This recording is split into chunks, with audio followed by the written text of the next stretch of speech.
Hi, I'm Kim Neeson, President of Neeson Court Reporting. Today I'd like to talk to you about some tips that you can use with your court reporter to ensure a great record. Tip number 1, introduce yourself to the court reporter. We need to know who you are. If you've got a business card, that's great, that's really helpful. We can get all your information from there. But it's just nice to know who you're working with, and it humanizes the process a little bit for us. Second, give the witness some guidance before launching into your questions. For example, tell the witness to please wait until you finish your question before answering, to let you know if they don't understand something before answering, and if they need something repeated, to invite them to ask you to repeat. As well, even if they need a break, to invite them to ask you for a break. It's just good form, and the witness will appreciate it, and it helps to put them a little bit at ease. Third, very important, speak one at a time. We can only take in what one person is saying. For example, if I'm writing a discovery and 3 people start talking at the same time, who do I write down first? Who has priority? Even in a digital recording session, it is almost impossible to create an accurate record when people are speaking over top of one another. Don't speak at breakneck speed. You'd be surprised how many questions come out unclear or confusing because your brain is not working as fast as your lips. So just take a moment, take a breath, and formulate your question so that it's clear for the witness, and you'll have a great record later on. Don't forget to mark exhibits when you go along. This will avoid confusion later on in the transcript.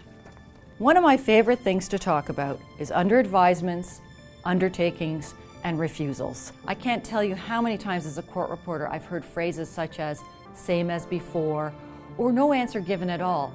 As the court reporter preparing your record, it's very confusing to understand what you meant. Did you mean an advisement or an undertaking? Be clear. You'll be glad you did later on. Provide spellings to your court reporter. You don't necessarily have to do it right when the record is going, but at a break or lunch or at the end of the day is really appreciated. Most likely your reporter will be keeping a list and will be asking you those questions at some point.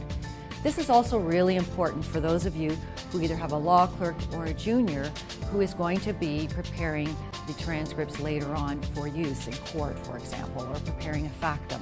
If things aren't spelled correctly, it's possible they're not going to find them in a word search, and that really could be a critical error that really doesn't need to happen. Please don't talk into your hands, or unwrap candy, or rattle paper, or click your pen. I can't tell you how frustrating it is. It tends to be the thing we hear as opposed to the words being spoken around us. So please have a heart on your poor old court reporter and don't click your pen or jingle your change. If you are the one responsible for paying for the transcript, please be sure to let your court reporter know. This triggers a whole series of events that is going to be required, such as getting a deposit from your client.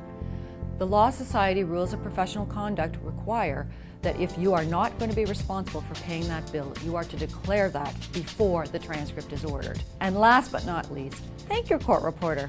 He or she could be your best friend, especially if you start every sentence with or like, or okay, and I can't tell you how many of you do that. So remember, your court reporter is your friend, wants to work hand in hand with you as a team to make sure that your transcript is the best it can possibly be. So there you have it. There's our top 10 court reporting tips. So until next time, Kim Neeson signing off.